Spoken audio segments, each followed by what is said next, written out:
नमस्कार दोस्तों, आपका स्वागत है मेरे इलेक्ट्रिकल ट्यूटोरियल चैनल में।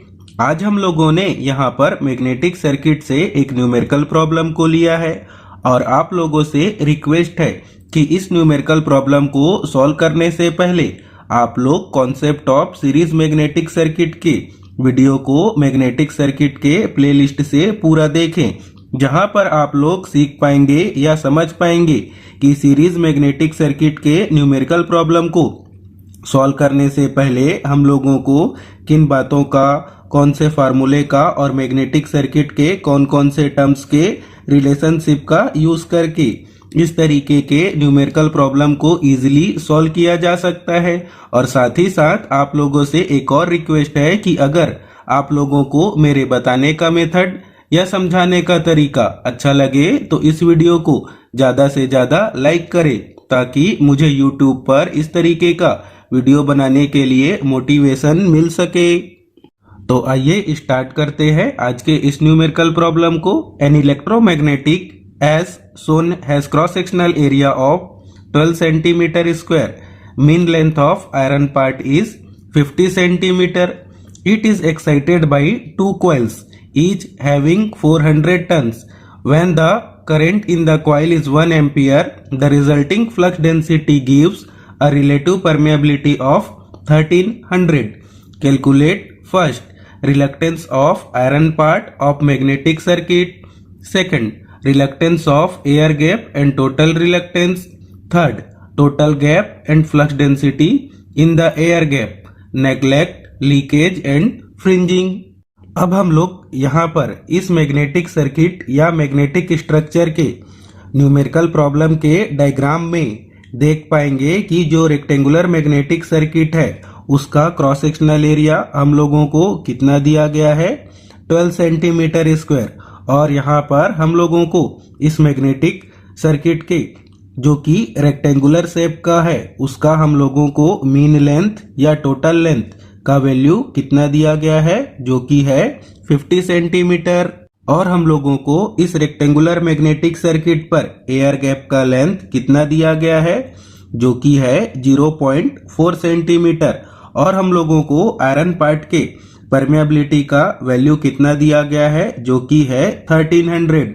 और हम लोगों को इस मैग्नेटिक सर्किट पर दो कॉइल्स दिए गए हैं जिस पर फ्लो होने वाले करंट का वैल्यू कितना है, 1 एम्पियर। और इन्हीं कॉइल्स पर नंबर ऑफ टर्न्स का वैल्यू हम लोगों को कितना दिया गया है, 400।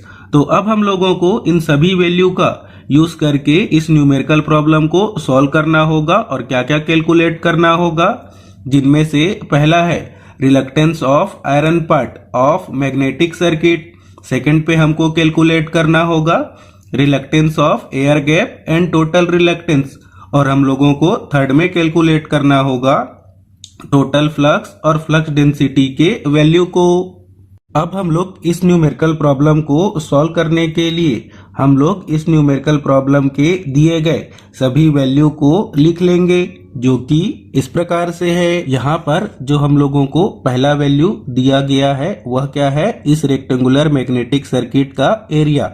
तो हम लोगों को एरिया कितना दिया गया है, तो लिख पाएंगे area A is equal to 12 centimetre square.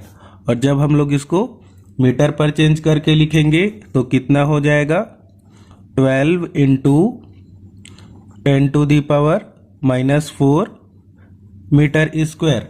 और हम लोगों को इस न्यूमेरिकल प्रॉब्लम पे या डायग्राम पे हम लोगों को रेक्टेंगुलर शेप का जो मैग्नेटिक सर्किट दिया गया है जिसका मीन लेंथ या टोटल लेंथ का वैल्यू हम लोगों को कितना दिया गया है। तो यहाँ पर हम लोग लिख पाएंगे टोटल लेंथ या मीन लेंथ के वैल्यू को, जो कि कितना है 50 सेंटीमीटर। और जब हम लोग इसको मीटर पर चेंज करके लिखेंगे तो कितना लिख पाएंगे, 50 इंटू 10⁻⁻² मीटर। और हम लोगों को इस मैग्नेटिक सर्किट के डायग्राम पर जो एयर गैप है उसका लेंथ हम लोगों को कितना दिया गया है, 0.4 सेंटीमीटर। तो यहाँ पर लेंथ ऑफ गैप को लिख पाएंगे LG is equal to 0.4 centimetre, और जब हम लोग इसको मीटर पर चेंज करेंगे तो कितना हो जाएगा 0.4 इंटू 10⁻⁻² मीटर। और हम लोगों को इस मैग्नेटिक सर्किट के number of turns per flow होने वाले करंट का वैल्यू कितना दिया गया है 1 एम्पियर। तो लिख पाएंगे I is equal to 1 ampere, और हम लोगों को नंबर ऑफ टर्न्स का वैल्यू कितना दिया गया है 400। तो लिख पाएंगे N is equal to 400T। और हम लोगों को इस मैग्नेटिक सर्किट के आयरन पार्ट के रिलेटिव परमेबिलिटी का वैल्यू कितना दिया गया है।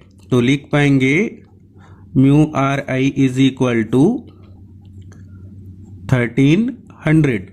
अब हम लोग इस न्यूमेरिकल प्रॉब्लम पे टोटल लेंथ और गैप के लेंथ का यूज करके आयरन पार्ट के लेंथ को कैलकुलेट करना होगा। तो आयरन पार्ट के लेंथ को कैलकुलेट करने के लिए हम लोगों को टोटल लेंथ से गैप के लेंथ को माइनस करना होगा। तो यहाँ पर हम लोग लिख पाएंगे LI is equal to total length minus gap के लेंथ। तो जब हम लोग 50 इंटू 10⁻⁻² से 0.4 इंटू 10⁻⁻² को माइनस करेंगे तो हम लोगों को आयरन पार्ट का लेंथ कितना मिलेगा 0.496 मीटर। अब हम लोग इस न्यूमेरिकल प्रॉब्लम पे सबसे पहले दिए गए वैल्यू का यूज करके पहले हम लोगों को कैलकुलेट करना होगा रिलक्टेंस ऑफ आयरन पार्ट। तो इसके लिए हम लोगों को मैग्नेटिक सर्किट के रिलक्टेंस के फार्मूले को यूज करना होगा। तो रिलक्टेंस का फार्मूला क्या होता है, तो लिख पाएंगे reluctance S is equal to L upon μ0 μr into A। तो हम लोगों को इस फार्मूले का यूज करके आयरन पार्ट के रिलक्टेंस को कैलकुलेट करना होगा। तो यहाँ पर हम लोग इस फार्मूले का यूज करके आयरन पार्ट के रिलक्टेंस का फार्मूला कितना लिख पाएंगे। तो लिखेंगे iron part reluctance SI is equal to LI upon μ0 μRI और इंटू पे लिखना होगा एरिया को। अब हम लोग इस पर सभी वैल्यू को पुट करेंगे। तो हम लोगों ने यहाँ पर आयरन पार्ट का लेंथ कितना कैलकुलेट किया है, तो लिखेंगे 0.496। और जैसा कि हम लोग जानते हैं कि μ0 का वैल्यू कितना होता है, तो यहाँ पर हम लोग μ0 के वैल्यू को कितना लिख पाएंगे 4 पाई इंटू 10⁻⁻7। और μRI का वैल्यू हम लोगों को कितना दिया गया है 1300। और रेक्टेंगुलर मैग्नेटिक सर्किट के एरिया का वैल्यू हम लोगों को दिया गया है 12 इंटू 10⁻⁻4। और जब हम लोग इन सभी वैल्यू को कैलकुलेटर की हेल्प से कैलकुलेट करेंगे तो हम लोगों को आयरन पार्ट के लेंथ का वैल्यू कितना मिलेगा। तो लिख पाएंगे 2530155 और रिलक्टेंस का यूनिट क्या होता है एम्पियर टर्न पर वेबर। अब हम लोग यहाँ पर आगे ठीक इसी प्रकार से इस फार्मूले का यूज करके गैप पार्ट के रिलक्टेंस के वैल्यू को कैलकुलेट करेंगे। तो यहाँ पर हम लोग रिलक्टेंस ऑफ एयर गैप के लिए कितना फार्मूला लिख पाएंगे, तो लिखेंगे reluctance of air gap SG is equal to LG upon μ0 into area. और यहाँ पर हम लोगों ने रिलेटिव परमेबिलिटी का वैल्यू क्यों नहीं लिया है, क्योंकि गैप और वैक्यूम के लिए रिलेटिव परमेबिलिटी का वैल्यू क्या होता है 1। अब हम लोग यहाँ पर सभी वैल्यू को पुट करेंगे। तो यहाँ पर हम लोगों को लेंथ ऑफ गैप का वैल्यू कितना दिया गया है, तो लिख पाएंगे 0.4 इंटू 10⁻⁻2। और एब्सोल्यूट परमेबिलिटी या μ0 का वैल्यू कितना होता है, तो लिख पाएंगे 4 पाई इंटू 10⁻⁻7 और एरिया का वैल्यू 12 इंटू 10⁻⁻4।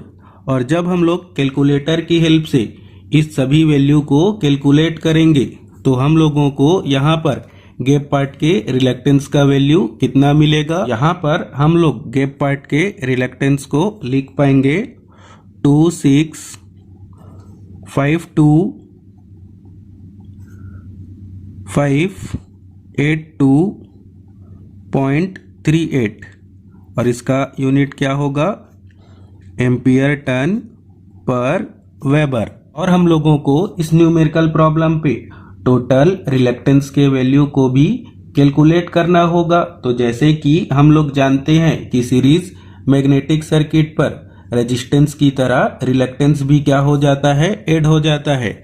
तो यहाँ पर हम लोग टोटल रिलक्टेंस के लिए फार्मूला कितना लिख पाएंगे, total reluctance ST is equal to iron part reluctance plus gap part reluctance.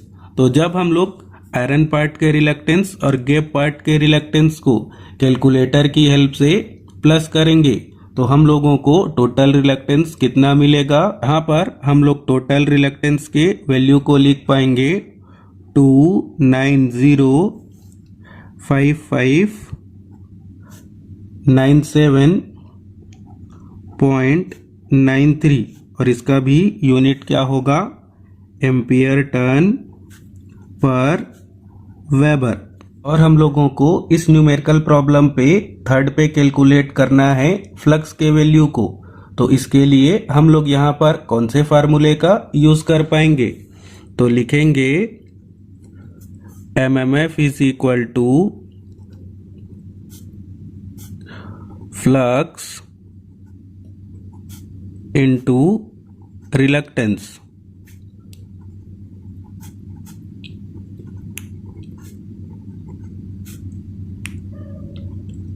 तो जैसा कि हम लोग जानते हैं कि इस मैग्नेटिक सर्किट पर हम लोगों को यहाँ पर 2 कॉइल्स दिए गए हैं। तो MMF के लिए हम लोग कितना लिख पाएंगे, फार्मूला 2 इंटू NI और फ्लक्स को कौन से लेटर से डिनोट किया जाता है, फाई। और हम लोगों को यहाँ पर फ्लक्स को कैलकुलेट करने के लिए टोटल रिलक्टेंस का यूज करना होगा।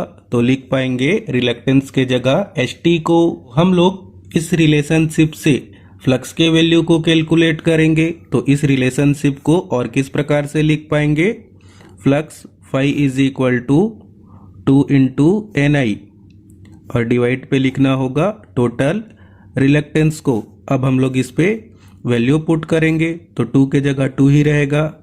नंबर ऑफ टन्स का वैल्यू हम लोगों को कितना दिया गया है, 400 और करंट I का वैल्यू कितना है, 1 एम्पियर। अब हम लोग यहाँ के डिनोमिनेटर पे टोटल रिलक्टेंस के वैल्यू को पुट करेंगे जो कि कितना है 2905597.93। और जब हम लोग इसको कैलकुलेटर की हेल्प से कैलकुलेट करेंगे तो हम लोगों को टोटल फ्लक्स का वैल्यू कितना मिलेगा, 0.275 इंटू 10⁻³ वेबर। और इसको हम लोग चेंज करके भी लिख सकते हैं 0.275 मिली वेबर। और यहाँ पर हम लोगों को फ्लक्स डेंसिटी के वैल्यू को भी कैलकुलेट करना है। तो फ्लक्स डेंसिटी के लिए कौन सा फार्मूला लिख पाएंगे, flux density B is equal to flux upon area. अब हम लोग यहाँ पर फ्लक्स और एरिया के वैल्यू को पुट करेंगे तो लिखेंगे 0.275 इंटू 10⁻³ और डिनोमिनेटर पे एरिया के वैल्यू को लिखेंगे 12 इंटू 10⁻⁻4। और जब हम लोग कैलकुलेटर की हेल्प से कैलकुलेट करेंगे तो हम लोगों को फ्लक्स डेंसिटी का वैल्यू कितना मिलेगा, 0.229 टेस्ला या वेबर पर मीटर स्क्वायर।